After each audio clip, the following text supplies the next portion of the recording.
Hello, ഇന്ന് വന്നിട്ടുള്ളത് നെല്ലുത്തേരി എങ്ങനെയാണ് കുക്ക് ചെയ്യുന്നത് എന്നുള്ള റെസിപ്പി ആയിട്ടാണ്. അത് പെട്ടെന്ന് തന്നെ വെന്ത് കിട്ടുന്നൊരു റൈസാണ്.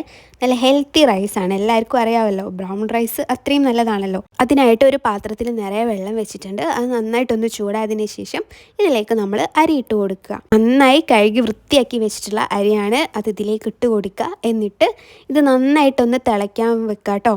ഇപ്പോൾ ചെറുതായിട്ട് അങ്ങനെ തിളച്ച് വരുന്നുണ്ട്. ഇനി നമ്മൾ ഹൈ ഫ്ലെയിമിലാക്കിയിട്ട് നന്നായിട്ട് തിളയ്ക്കണം കേട്ടോ. നന്നായിട്ട് തിളയ്ക്കണം. പിന്നെ നമ്മൾ നിറയെ വെള്ളം വെക്കണം കേട്ടോ. നമ്മൾ അരി എടുക്കുന്നതിനനുസരിച്ച് അത്യാവശ്യം നന്നായിട്ട് വെള്ളം വെച്ചോളണം കേട്ടോ. ഇപ്പോൾ ആയിട്ടില്ല. അപ്പോൾ ഞാൻ ജസ്റ്റ് ഒന്ന് മിക്സ് ചെയ്ത് കൊടുക്കുകയാണ്. ഇനി കുറച്ച് സമയം കൂടി വെയിറ്റ് ചെയ്തപ്പോൾ നന്നായിട്ട് തിളച്ച് നന്നായിട്ട് പതയ്ക്കുന്നുണ്ട്. ഇപ്പം നമ്മൾ അരിയൊക്കെ റെഡി ആയിട്ടുണ്ട് കേട്ടോ.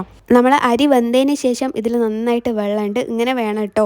എന്നാലേ അല്ലാണ്ട് വറ്റിപ്പോയാണെങ്കിൽ അരി നന്നായിട്ട് വെന്ത് പോകണം. ഇപ്പോൾ ഇനി നമുക്ക് ഊറ്റിയെടുക്കാം. അപ്പോൾ വളരെ ഈസി ആയിട്ട് നമ്മൾ നെല്ലുത്തേരി തയ്യാറാക്കിയിട്ടുണ്ട്. അപ്പോൾ എല്ലാവരും ട്രൈ ചെയ്ത് നോക്കാം. Okay, bye, thank you, by.